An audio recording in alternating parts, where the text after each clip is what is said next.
go through and try to get through this as quickly as possible. The budget secretary and Mark have to be in a meeting with the governor, so we're going to try to move through this as quickly as we can. We thank you. So we're live. Yes, ma'am. Good.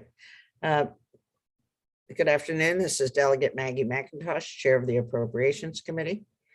We have a budget hearing agenda today that involves the Department of Budget and Management, Department of Budget Management personnel, and also the payments to the Civil Division of the state. We're going to begin today with the Secretary's Office, and Jacob Cash is our budget analyst who will guide us through the documents. I believe I'm sharing my screen now. Yes, you are. Chair. As you mentioned, I'll be going over the budget for the Department of Budget and Management, the Office of the Secretary. This budget includes $38 million in fiscal 2023, which is a $2.2 million increase. The agency is split into 5 major components. The personnel section will be analyzed separately, as you mentioned. But for this section, the largest unit is the Central Collection Unit, which is responsible for collecting debts owed to the state. It is special funded, so the remaining of the department is general funded.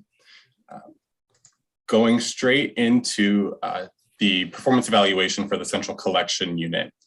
This was the first year that we saw expenses go above revenues. In 2021, in fiscal 2021, CCU was not collecting at the same speed it previously was. It was closed down until October of 2020, and involuntary seizures through the Comptroller's office didn't resume until February of 2021.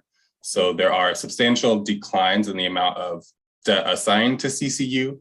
They did collect a larger share than the previous year of the debts that they were assigned, but since the volume that they were assigned decreased, as you can see in Exhibit 2, they had a net loss for the first year. They covered that with fund balance that the agency had. So, and collections have resumed and are at a normal pace. So they expect 2022 will be a year in the net good once again. Moving into what this agency spends their money on, primarily $20 million goes towards personnel. There's also a large portion that goes towards supporting IT systems, both for DBM and for the state as a whole, as well as other contracts and funding for different state agencies that total $7.7 million. The overall budget change is $2.2 million, and I'll be going just into a little bit of detail right now. There is $700,000 for a new software to manage the state vehicle fleet. There is also an increase related to IT fees and other statewide fees that are partially offset by a decrease in the fee for the Office of Administrative Hearings. There's also an increase in personnel expenses of over $1 million. Most of that is due to budgeted turnover.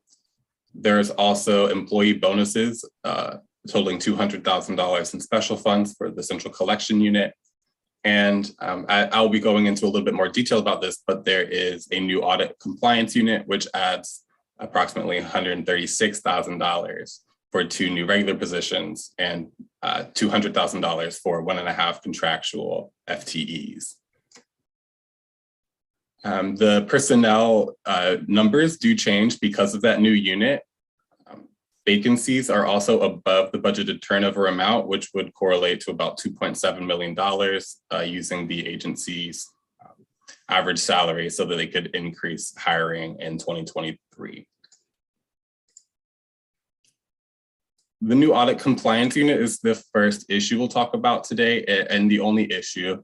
It's DLS considers this to be a reasonable new office, and it is established by realigning resources primarily within the department. The new audit unit will enhance audit compliance within state agencies, as well as develop a training program for budget officers and chief financial officers, as well as providing technical assistance to agencies who need help on any particular financial crisis or fiscal issue. Exhibit 6 shows the number of repeat audit findings, the percentage of findings that were of repeat finding from the previous audit. So the state as a whole was doing a good job until 2013 at reducing the amount of repeat findings, but since 2013, there has been a steady increase in the share of audit findings that were repeated from the previous year.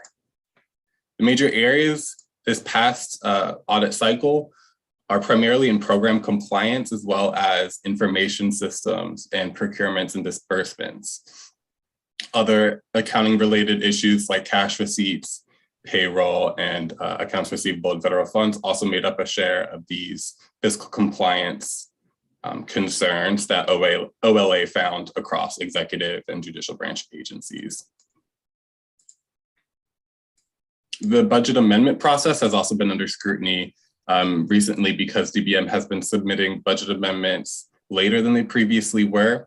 Last year, 55% of budget amendments were submitted after the close of the fiscal year. That share was brought down to a normal rate this year, but they're still being submitted in excess of 3 months after fiscal year closeout, almost 3 times as much as they were before. So increasing the amount of training for fiscal staff would help to improve this process, both budget amendments and closeout in general, and to help deal with fiscal issues as they arise. The staff will be carrying out this mission are partially transferred from other parts of the department, and some of them are new. There's going to be 1 administrative officer, 2 internal auditors, 2 program analysts, 2 senior program analysts, and 3 senior program managers. There's also 1.5 full-time equivalent contractual positions for program analysts that they can use as needed to enhance their mission. DLS is asking here for DBM to provide more information on this new unit, since there hasn't been much publicly available, including how the new unit would differ from the previous audit compliance unit, as well as plans to staff and operate the unit.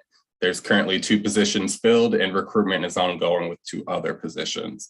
And as a whole, they'll have 10. Before I move to recommended actions, there's an update on the vehicle purchases and the vehicle fleet that the state of Maryland has. Exhibit 8 shows the existing fleet, which is primarily gasoline and flex fuel vehicles. Only a sliver of the vehicles the state, of active vehicles that the state has are more green, hybrid, or electric vehicles. Exhibit 9 shows the fiscal 2021 purchases across the state for vehicles. And as a whole, there's a much greener focus this year. Hybrid vehicles made up 20% of purchases, and electric vehicles made up 11%. The portion of electric vehicles DBM hopes to, or the goal of electric vehicles would be 25%, which they would match in fiscal 2022 if they continue on with plans to purchase 70 new electric vehicles. There's also a summary of that report found in Exhibit 1. And moving to recommended actions. So first, let me talk about recommended action 2, which is new, and that is a restriction of $250,000 contingent on 2 semi-annual reports on the American Rescue Plan Act funds, showing all of those accounts, how much has been spending, how much has been spent, how much they have left to spend, and the date by which it must be spent. The remaining recommended actions are annual language. The first recommended action is an annual committee narrative on budget details submitted on contracts and grants. Recommended action 3 is annual budget bill language that would limit the amount of appropriations placed in contingency reserves. Move up here. Recommended action 4 is annual budget bill language that would disallow transfers of restricted items in the budget. Recommended action 5 requires forecasts to be submitted on the general fund, transportation fund. Newly this year, it would include the blueprint fund as well as higher education funds. Number 6 would apply across the board reductions to institutions of higher ed. Recommended action 7 requires details be submitted on federal grants. Number 8 is annual budgetable language on policies for using federal funds. Number 9 for consistent reporting of budget data. Number 10 for interagency agreements. Number 11 for defining the budget amendment process. And number 12 is annual budgetable language requiring certain accounting systems be accounted for and reported on. That concludes the DLS presentation on the Office of the Secretary, but I'd be happy to answer any questions that you might have. Any questions of the analysts? Yes, Delegate Beitzel.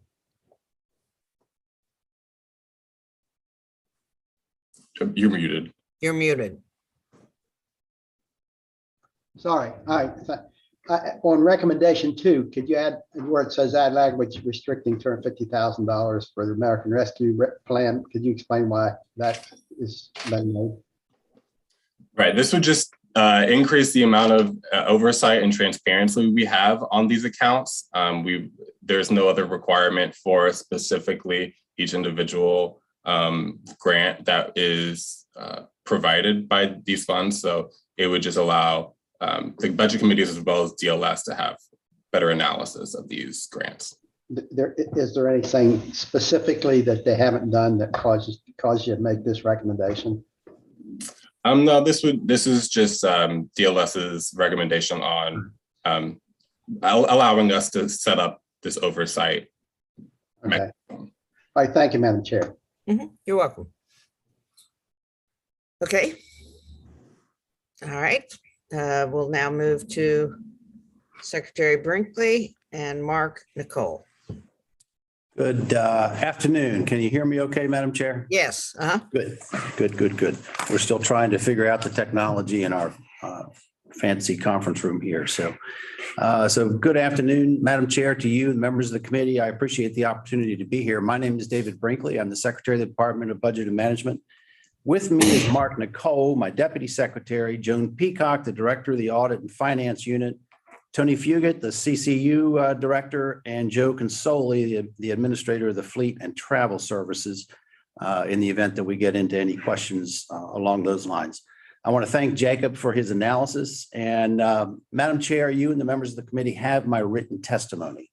Therefore, I'm even abbreviating the prepared comments that I had just because of our time constraints. And I'm going to go straight to the recommendations. So I'm jumping in by my notes about 8 pages.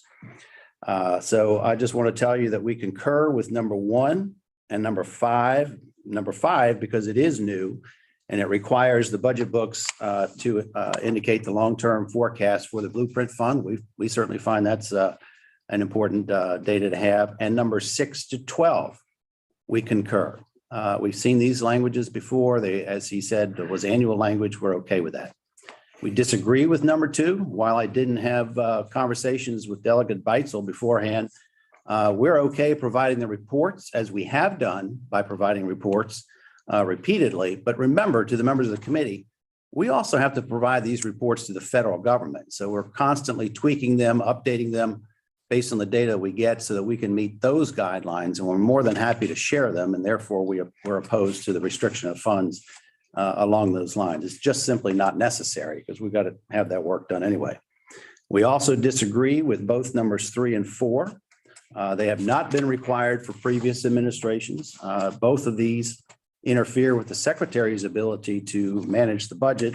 The first one deals with limits on placing appropriations into contingency reserves, and the other disallows transfers from restricted objects of expenditures to other purposes. And part of the reason we object to those is we also don't feel that some of these limitations should be placed on future secretaries or future administrations. I'm just going back to the question that I heard from Delegate Corman during your voting session. We're trying to maintain some type of continuity also for future administrations and going forward. This restriction hadn't been imposed in the past. We don't like it being imposed at this point in time. Would ask that you also not impose it in the future. That's all I have, Madam Chair. Again, I appreciate the opportunity to be here. We're prepared to take any questions that we have, and I do apologize for our compressed time constraints that we have.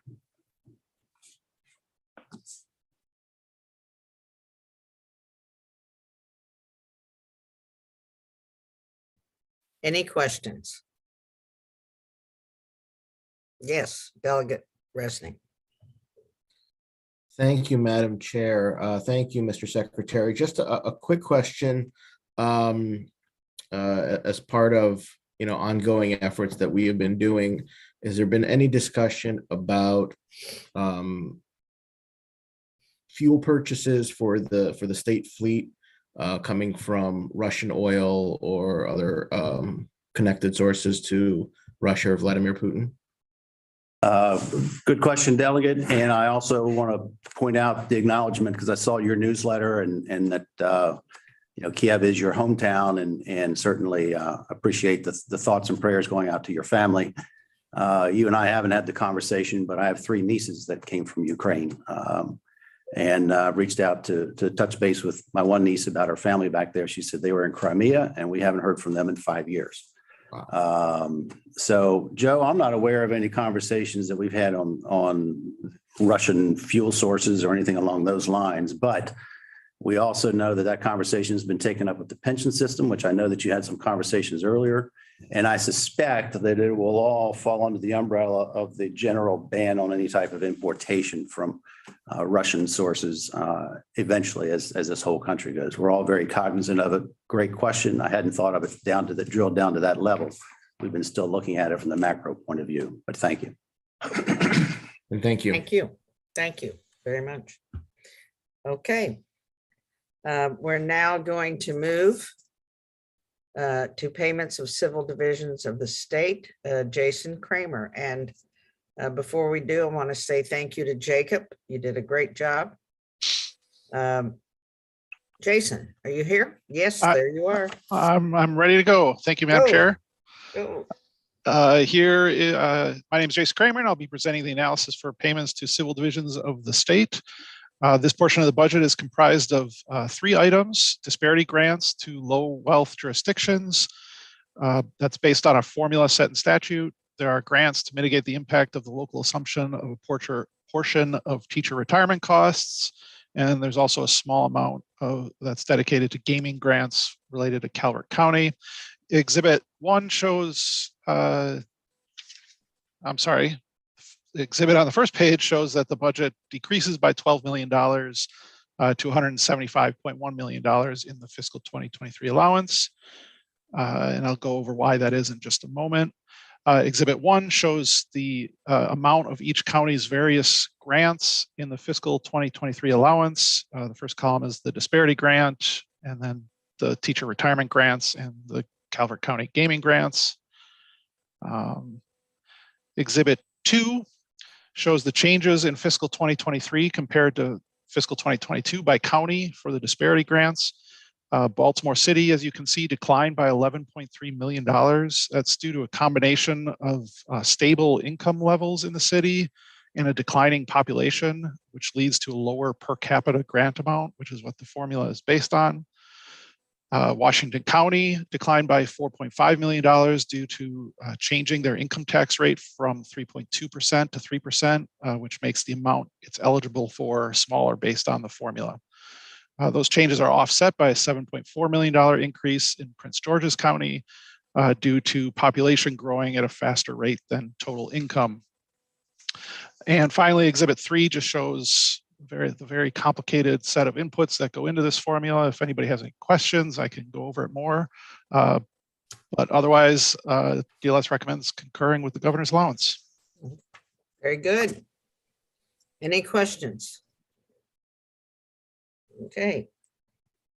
Mr. Secretary and Mark. Thank you, Madam Chair. Again, good afternoon to the members of the committee. It's great to be here. I'm David Brinkley, the Secretary of the Department of Budget and Management. Again, I'm going to keep my testimony very narrow. Jason, thank you for the work that you did. And we appreciate that you concur with the governor's allowance. That's the end of my comments. Very good. Any questions? Any questions? Okay. Thank you, Jason. We're now going to move to the Department of Budget and Management Personnel. Jason Kramer. Again, you want to give the presentation? Still here. Yeah.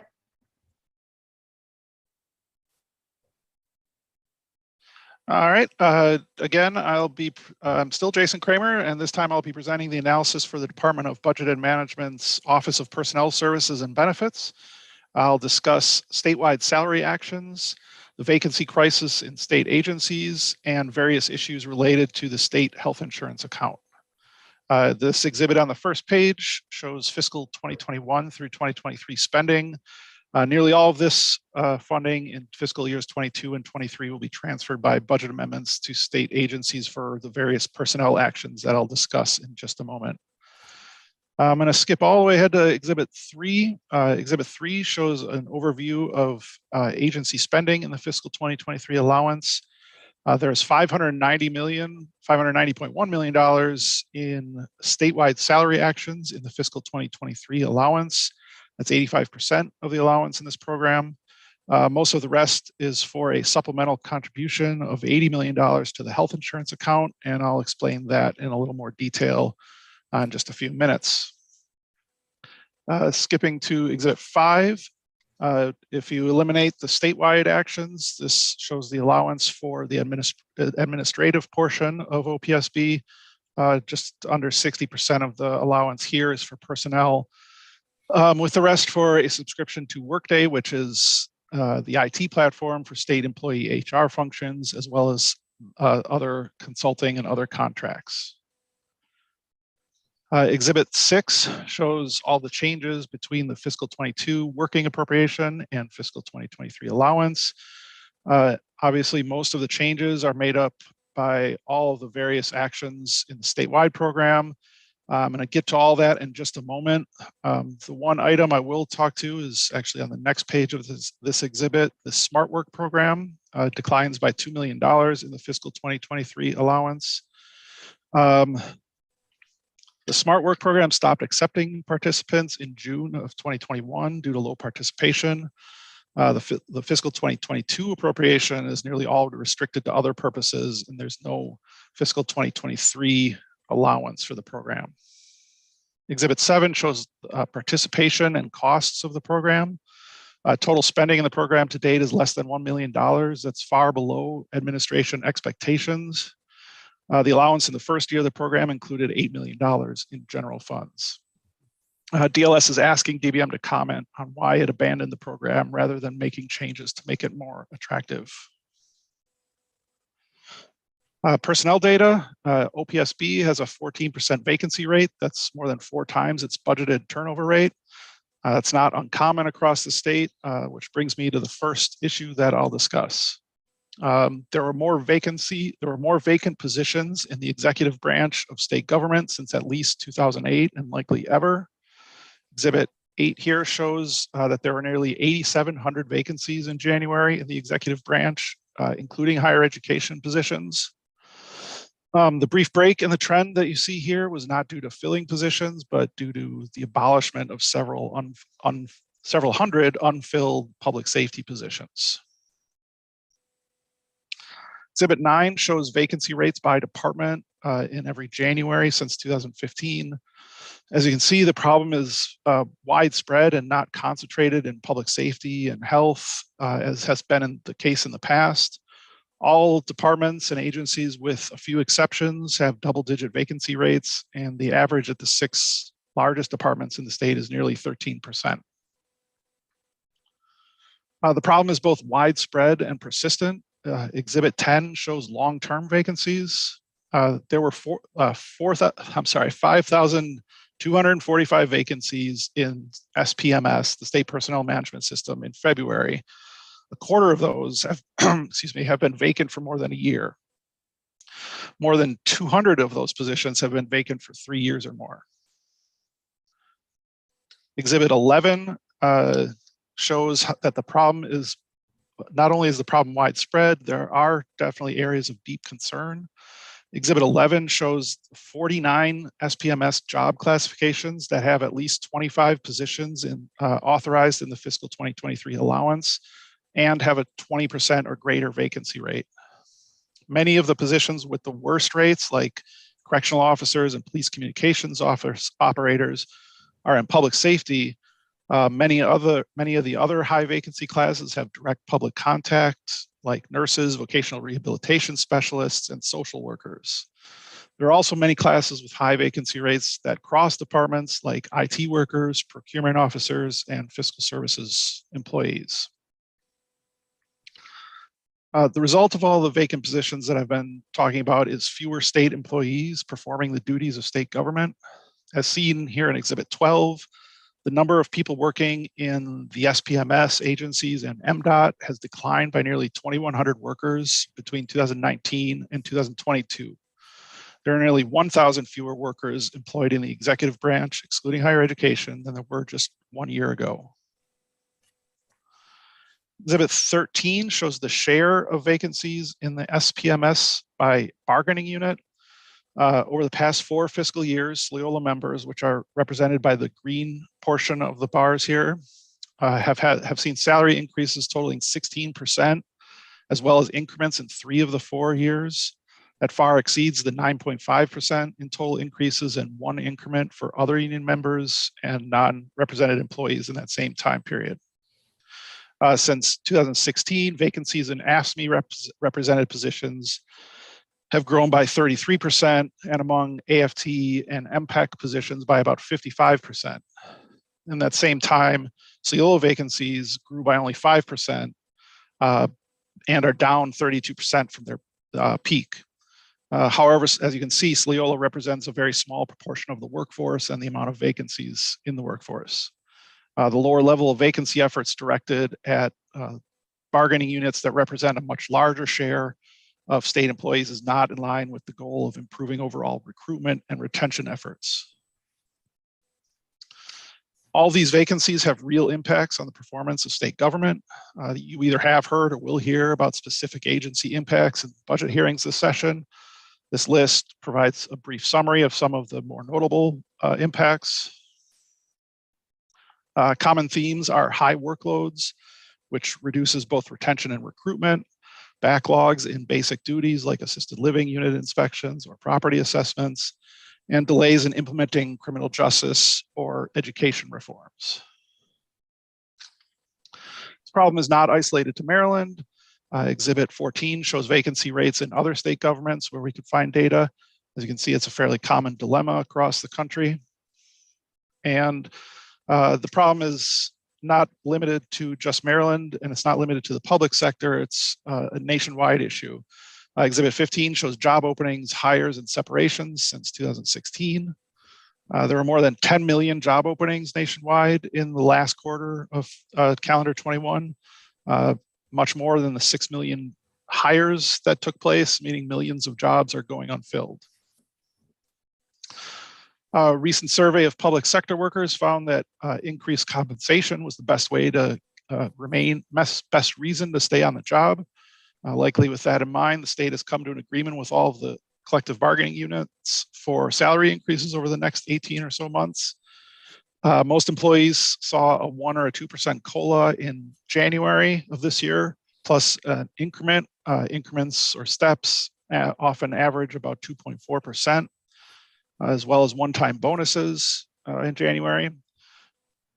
Most employees will see 3% increases and an increment in July of this year and a 2% COLA in July of next year. As I noted earlier, Loyola's increases are significantly larger, a total of 17% in salary increases over the next 3 years, plus 3 increments are included in the most recent agreement. Exhibit 17 breaks down the cost of all of those salary actions. In addition to all what I've discussed so far, there's also funding for correctional officer bonuses and an annual salary review. That's a total of $833 million in funding across fiscal years 22 and 23.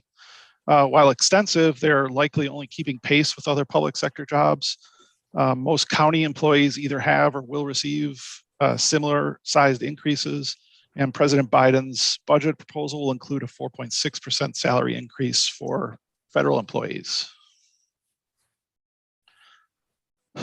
Many state agencies have taken to hiring employees well above base. in order to attract candidates.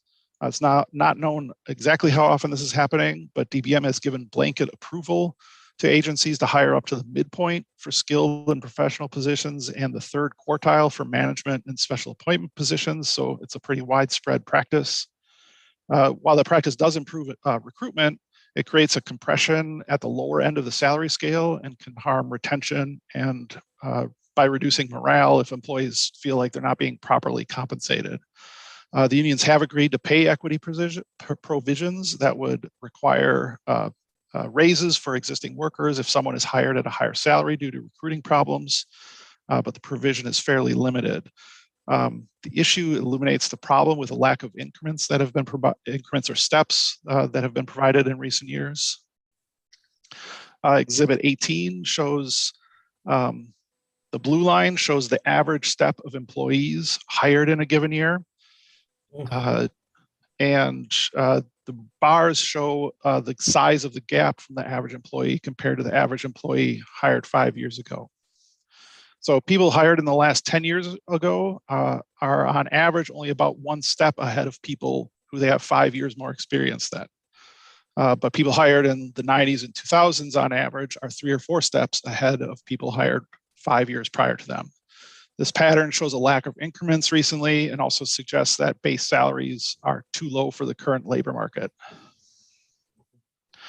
So DLS is recommending the adoption of budget language that would restrict funds pending a salary review and a plan for a rebasing of the salary scale, as well as intent language that would express the intent that the governor include increments in their annual budget.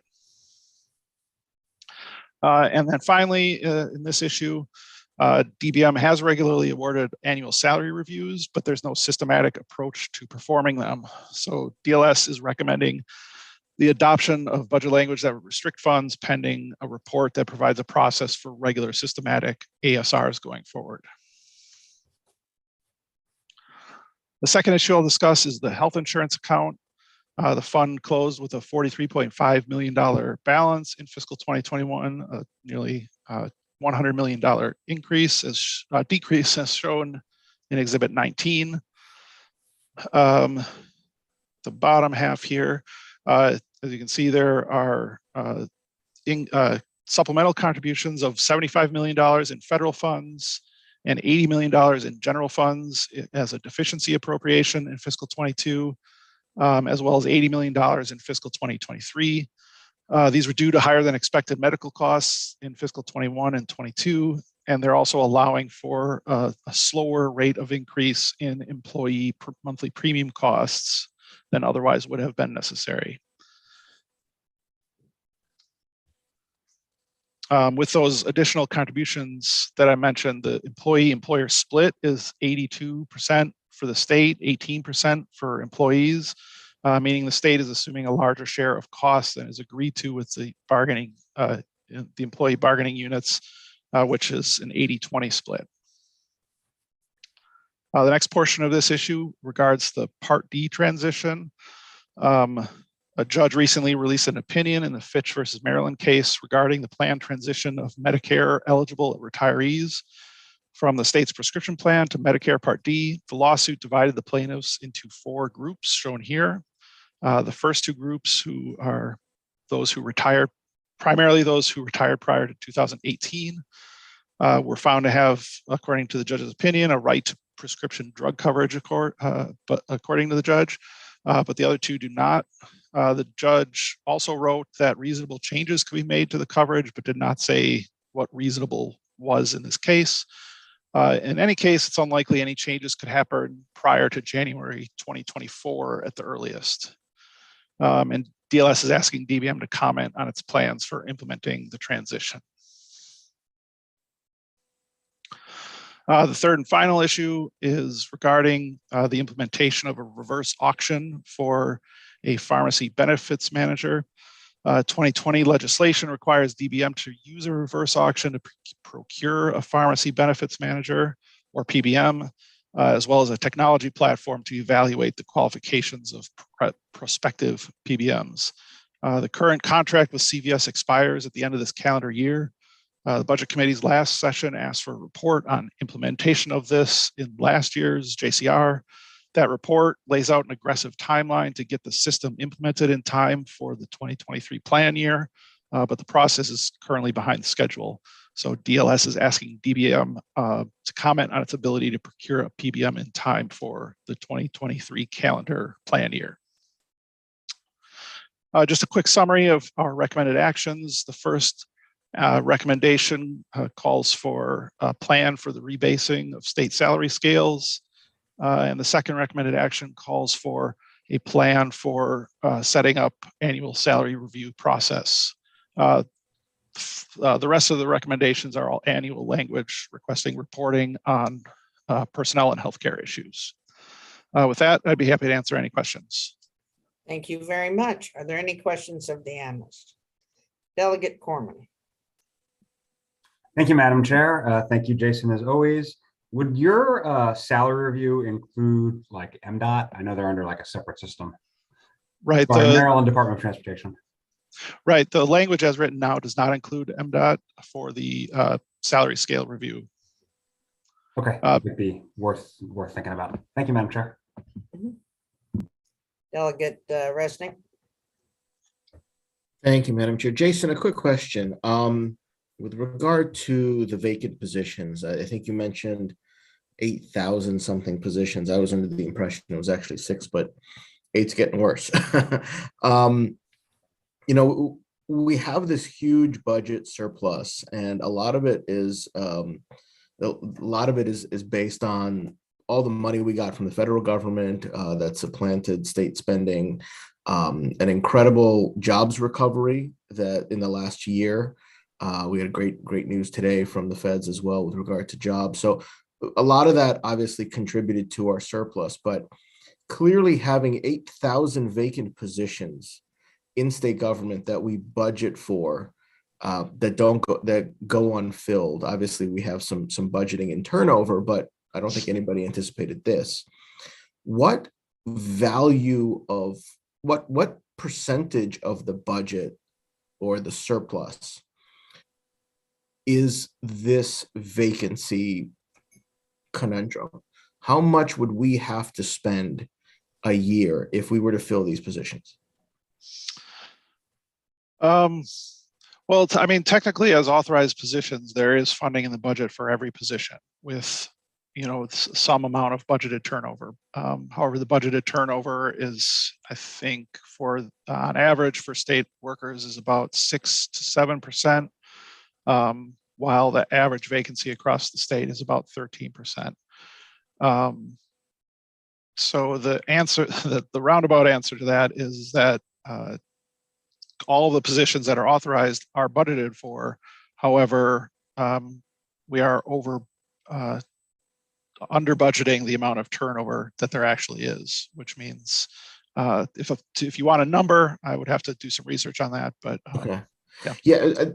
I want a number on that, but also, I mean, year after year, we've had these positions vacant. So we budget for them and then they go unfilled so that they go back into the general fund. And so that adds to the surplus of not being spent. So, you know, to what degree has this had an effect on our budget, on our surplus? So that's the other question I'd love to get an answer to. I think DBM might be in a better position to answer that, although I would say that there's a philosophical issue with budgeting for turnover, in that if you start reducing the amount of available positions to hire for, you run the risk of when you are able to hire, not being able to fill the positions. So yeah, I would agree with that, and I don't think it's philosophical. I think that's hard numbers. Yeah. So, but okay, if you can get me some of those answers, that would be great. I'm curious. Yep. Thanks. Oh, sorry. And so, can I clarify one thing about the amount of vacancies? I think a lot of times, if you can tell me what the delta for the turnover rate is, right? In hard numbers. That's what I'm looking for. Right. And then I just want to clarify for everybody. A lot of times, people get different numbers for how many vacancies there are, and part of the issue is that there are multiple personnel systems in the state. There's the SPMS, there's MDOT, and there's higher education, in addition to judiciary and MGA and non-budgeted agencies. So that's why sometimes you get some inconsistent numbers there. Fair enough. Delegate Corman, do you have another question? Okay. All right, thank you very much, Jason. And, you know, I will just say this to the committee. I think next year, as we come back, the next legislature, the next Appropriations Committee will have a lot of work to do in the area of personnel. You saw some of these numbers, and I probably shouldn't editorialize, but you know, I think it answers for us a lot of the questions of why when you hear people say, you know, this department can hardly fulfill its mission anymore, you see why, you know, I mean, and we need to help these departments get back on track. And the reasons are multiple, so I'm not pointing fingers necessarily, but I think we have a lot of work to do. With that, I'm going to let the secretary and Mark respond, and then we do have a number of people who've signed up to make comments as well from AFSCME.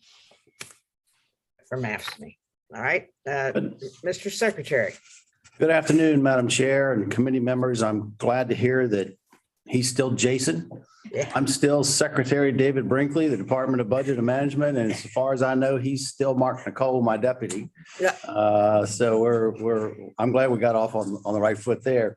Should the need arise, I have Cindy Kollner, the Executive Director of the Office of Personnel Services and Benefits with me, and Christina Kaminsky, the Director of the Employee Benefits Division, in the room to address any specific concerns. And if God is willing, I can handle the camera to direct it toward them if that needs to happen.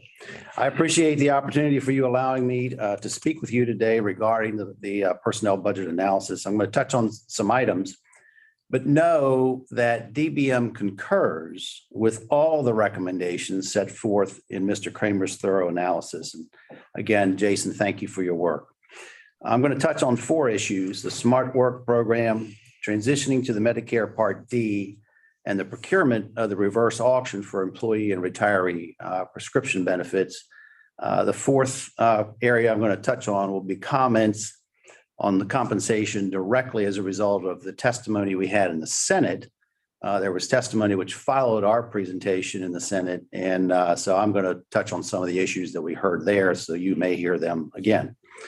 Regarding DLS's inquiry into the Smart Work program, there seems to have been a general lack of interest from state employees regarding the program. We were surprised, frankly, that participation was much lower than we originally expected. We don't know if that's because many state employees do not have student loans to repay, or that they're not responsible for repaying their children's loans, which the program allowed. A quick update in regards to the transitioning of the Medicare Part D plan. On December 30th, 2021, the court issued a ruling that both granted and denied, in part, the state's motion to dismiss. So thus, the court's injunction remains in place for the time being. Through Chapter 767, though, DBM has been afforded an additional amount of time to implement the programs because of the ongoing litigation. But it's still premature to discuss details of the implementation of the prescription drug reimbursement assistance programs because of the protracted litigation. So no changes will be able to be made to the program until January 1st, 2024 at the absolute soonest. And then finally, regarding the reverse auction as it pertains to the procurement of PBM contracts, the teams at the Office of Personnel Services and Benefits and DGS's Office of State Procurement have worked tirelessly to meet the start date of January 1st, 2023. But during the evaluation stage, and I think this is new information that came up since we did a briefing back in November, not to this committee, but to the other committees. During the evaluation stage, the prospective vendors' requests for proposal and live demo responses were either inadequate or totally incomplete, resulting in an inability for the procurement team to properly recommend a proposal to the BPW by the date originally specified. Nonetheless, our team expects that presuming those requirements of the procurement are satisfied, that they'll be able to deliver a recommendation no later than March 15th, which is next week, I believe. Additionally, as a consequence of that extended timeline, the department expects to exercise the second 2-year renewal option on the current PBM contract starting January 1st of 23. I understand that once a successful award is recommended to the BPW and the BPW adopts a contract, that 2-year extension can be terminated by the state, and the awardee of the reverse auction can proceed. Again, the premise there is that there are no more delays, such as a contract appeal. And finally, Madam Chair, I do want to take a moment to address a topic that will likely be discussed by individuals who come up after us during today's hearings. And again, this is in response to what we heard at the Senate hearing. While the state's staffing needs remain a topic we can choose to differ in opinion on, the fact still stands that COVID hesitancy, baby boomer retirements, and the Great Resignation have left all employers, including the state, with a shortage of qualified applicants. So while the state's current high vacancy rates are a reflection of a national hiring crisis and not an accurate reflection of the state's efforts, we do recognize the need to recruit and retain employees. Madam Chair, you mentioned how the next legislature is going to have some challenges ahead in this area. And I think, this is it certainly carries over to that. So over the past 2 years, we have aggressively pursued compensation increases, work-life balance enhancements, administrative streamlining, and rebranding to retain employees and recruit additional ones. Starting from January of 2022 through January 23, all state employees will receive salary increases in the 8 to 10% range, some of them even more. And more than 2,100 employees in the most difficult to retain positions will receive an additional wage increase of 6%. These historic increases are the result of successful negotiations, I might add for the first time, with all 6 of the state's exclusive bargaining representatives, and come with a price tag of $850 million. Recognizing the importance of health insurance to employees and applicants alike, we have continued to hold the employee share of health insurance premiums at a lower rate than that agreed. I think we heard 82 to 18% were the numbers that the analysts provided to you. So they are at a much lower rate than that agreed upon with state employee unions. In anticipation of the positive hiring effect of these actions, we have reduced budgeted turnover across state agencies. Doing so will permit those agencies to fill positions that would normally be held vacant due to budget constraints. The FY23 budget in front of you provides $68 million, which will allow agencies to fill an additional 800 vacant positions. This additional funding will also help agencies be more flexible when needed to make sure salaries remain competitive with the current hiring environment that you're likely to hear so much about. Here are a few more facts regarding state employee salaries.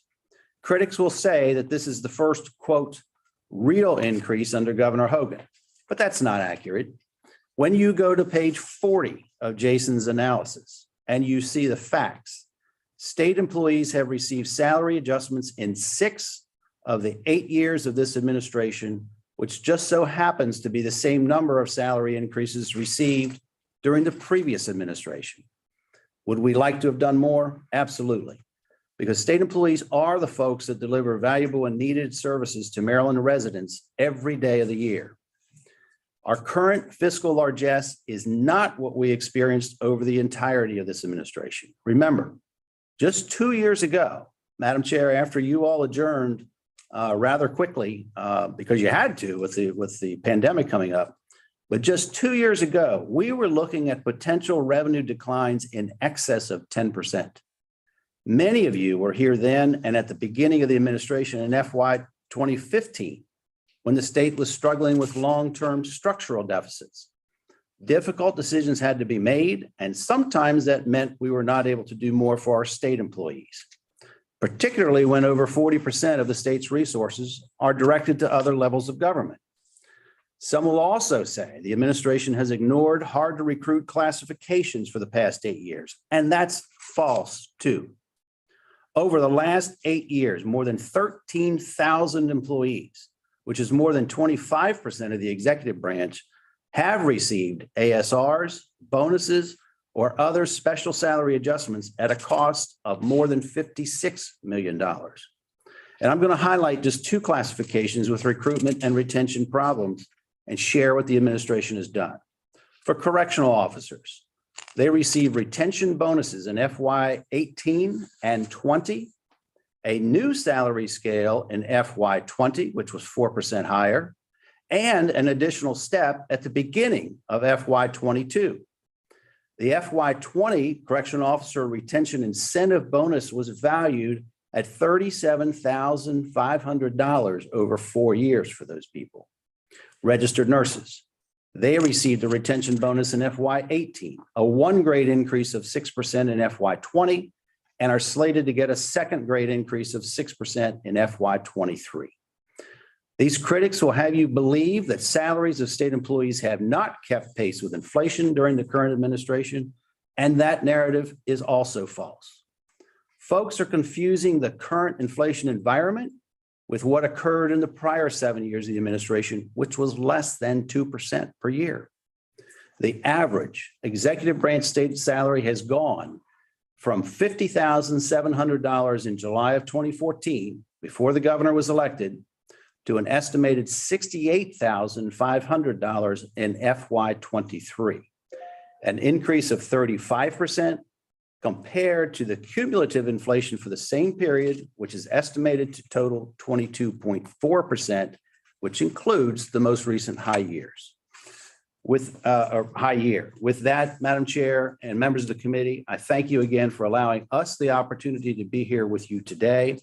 And for the time being, I'm here, and Mark and I are here to answer some questions until my alarm goes off, which is right next to me. Thank you.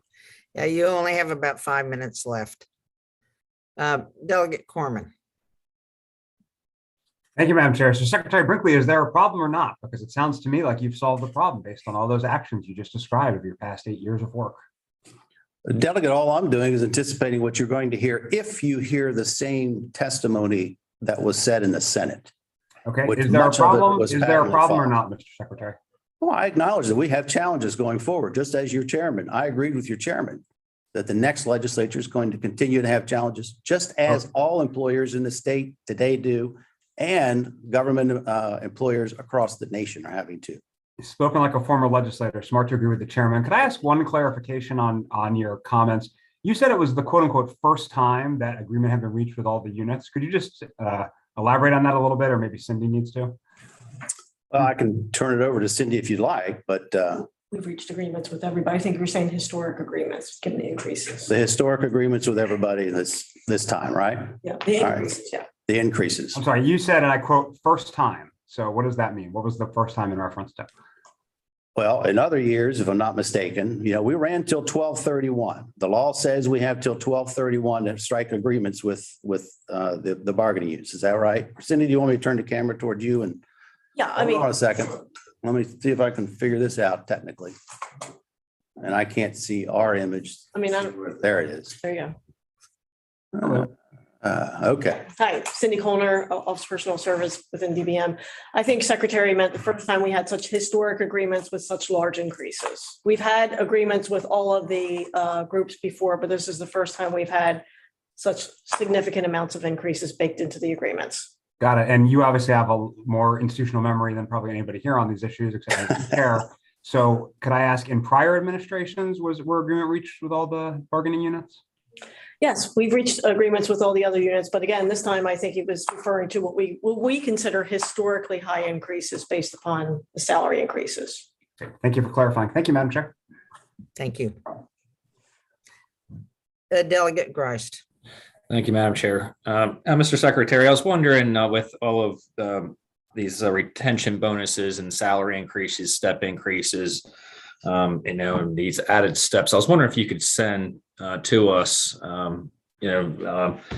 don't know if it's a spreadsheet or something that shows exactly what you all have done. Certainly, you've made a lot of these positions certainly very attractive for some people, certainly, and hopefully it makes things a little bit easier to hire. But my other question I have for you too is up until September, and we had these for almost 18 months or something like that. We've had these extended unemployment benefits. We've also, and I think we have legislation maybe this year, I could be wrong, when we're going to extend, like free rents, for folks and all sorts of, and I know that the federal government was handing out free money a couple times a year as well. And when folks are, they don't have the expenses when they're sitting at home, and they're also getting extra money too. On top of that, we really did provide a disincentive for people to really want to go back to work. Do you think that is making an impact on, I guess, folks' attitudes toward working, I guess, just in general?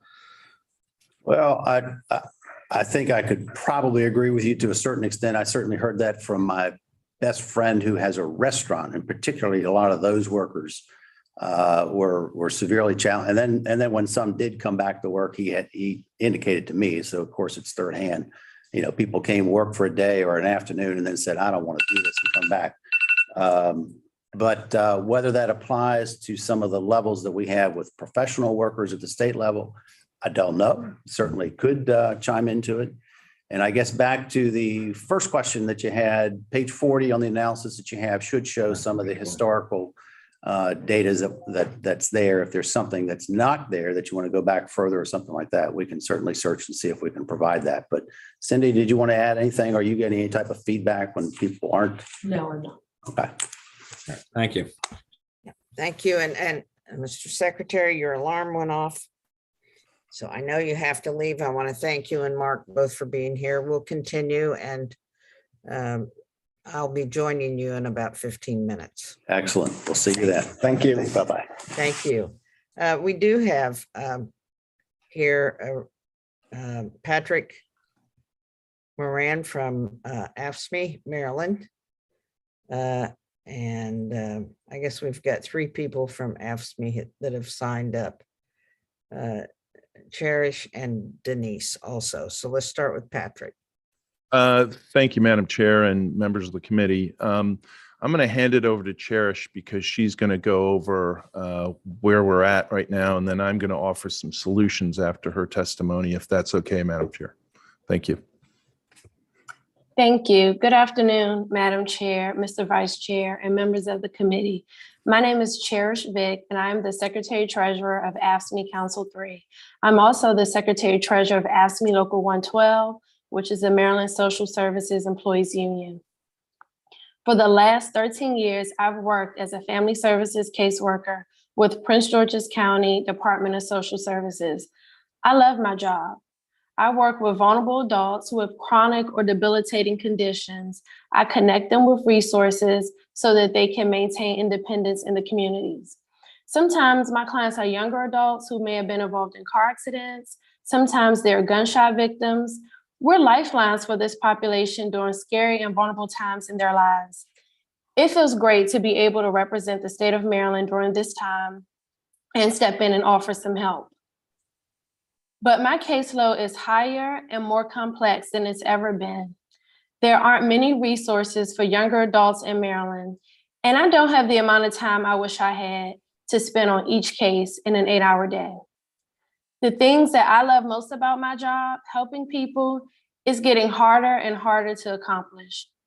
And it's getting harder and harder to support my family off the salary I receive. In the last 13 years, I've only had 4-step increases, even though I was promised one every year when I was hired. My wages have not grown at the rate that my bills have. My story represents the frustration of thousands of my colleagues in state government right now who are feeling overworked and underappreciated, and like there's little relief in sight. We're happy to be getting some long overdue raises finally this year. But after 2 years of the pandemic, 7 years cutting pins and not filling the vacancies, and raises that were disproportionately distributed to some state employees, but not all of us, many are considering leaving these jobs for more lucrative offers in the federal government and in the private sector, where the working conditions are better. I'm not one of those state employees. I'm determined to fight with my union for more resources for my clients and to improve working conditions. This year, we can and should be doing so much more with our record surplus to support the state workforce who's been on the front lines of this pandemic every day. The solutions the administration has offered so far, like downgrading position qualifications and lowering the minimum age of some positions to attract a cheaper workforce, it's inadequate. Hundreds of my peers have fallen ill from COVID-19 while working, and tragically, we've lost at least 12 members to this terrible pandemic. Unless we do more to retain our current workforce, the staffing crisis will just get worse and worse in the next year and years to come. We need short-term and long-term solutions, and we need them now. Thank you for the opportunity to testify today. I will now hand it over to AFSCME Council 3 President Patrick Moran to discuss some of our proposed solutions in more detail. Thank you. Thank you very much, Ms. Vick, for being here. Mr. Moran. Thank you, Mr. Chair. Again, my name is Patrick Moran. I'm the president of AFSCME Council 3. We represent state employees all across the state of Maryland and higher education employees at every state university and college. I'm here to talk about solutions that we are putting forward to help solve some of these problems that consistently have been brought to your attention each and every year over the past 7 years. While we are glad that our members will be seeing real wage increases for the first time in 7 years in this budget, we think that a longer commitment to solving this crisis is necessary. We would propose the following steps to address the historic staffing shortages in state government. First and foremost is, although, as Cherish mentioned, when someone takes a job with the state, they are told that they are going to start at salary point A, and 20 years later, they will end at salary point Z. But that is not the case. The step increases, as Cherish mentioned, she's gotten very few of them over the last 7 years, and that has a detrimental effect on our members' salaries. The cities and the counties guarantee step increases every year, so long as you meet the performance evaluation expectations. But our members are still behind the rate of inflation and will be more so after this year, which means that state employees in the wealthiest state in the nation will be making cuts to their personal household budgets, even after getting what they deem as a historic raise. I mean, it is a historic raise if you look at what the state troopers have been given over the last 8 years. It is a historic raise if you look at what the state firefighters have gotten over the last 7 years, but it is not anywhere historic if you look at the amalgamation of all the raises over the last 7 years for our members. Number two is consider, although we view bonuses as regressive, they might want to consider retention bonuses for the entire state workforce this year to compete with the private and federal sector who are offering higher pay and better working conditions. The fact of the matter is people are still leaving the state in droves. And we are not able to retain people. One of the greatest examples of that is in the Department of Public Safety Division of Corrections. I think last year they netted 40 new recruits out of all of their efforts. After all of these things, I know the analysts from DLS talked about the SMART system that they had to pay for people's college tuition. Well, they offered it in places like the Department of Corrections, where it is not necessary or it is not a requirement of work. So, of course, no one took advantage of it there. But we have people in a whole host of other job classifications that we urged the state to offer it in, and they didn't offer it because for some reason, they thought that all of a sudden you were going to have a rush of college graduates running to go work in the prison system. There's no history of that. There's no requirement of that. But in their short-sightedness, they thought that was a wise decision. Number 3, consider back steps for current staff that have missed out on steps in previous years as another retention incentive. We have people that have worked, as the analyst pointed out, we have people that have worked for the state for almost 20 years that are making about the same amount as someone starting today. That is just plain wrong. It's demoralizing, and it is obviously affecting retention. Number 4 is continuing COVID-19 response pay, which ended earlier this year. As Ms. Vick just mentioned, we have lost over a dozen members that to COVID, and it is not going away. It is not going away for a while. People will continue to work in conditions that are unavoidable, such as in the prisons, the state hospitals, the juvenile facilities, and they're unable to socially distance. That's just the fact of the matter. Please understand this and try to acknowledge in some way that they have worked throughout this pandemic with little or no acknowledgement from the administration or compensation for their sacrifices. And 5, look to move the pension vesting period back down to 5 years from 10 years. People are leaving in greater numbers in the 6 to 10-year vesting period, and we need them to stay. We need long-term employees. Lastly, establish a commission that can study and make recommendations for the new administration on what the state can do to attract and retain more workers in state service. Unions, as well as state colleges and universities, should be included as stakeholders on such a commission. The state's record surplus was accumulated in part, unfortunately, off the backs of our members and the services they provide, but also the foresight of the Biden administration to push much needed funding to the states. That was a great thing. But more can and should be done to improve state services and support our state employees providing these vital services to your constituents and the state of Maryland. Thank you. Thank you very much, Mr. Moran and Ms. Vick, for the testimony. You also have Ms. Denise Gilmore, who provided written testimony. Are there any questions from members of the committee for witnesses? Delegate Christ. Thank you, Mr. Chairman. I'm looking at it's called the Willers Tower Watson survey. I'm not sure, and it was reported in by CNBC recently that the U.S. companies are expecting to pay an average of 3.4% raises to workers in 2022. Are you guys looking to increase wages at a higher level than that, or about the same?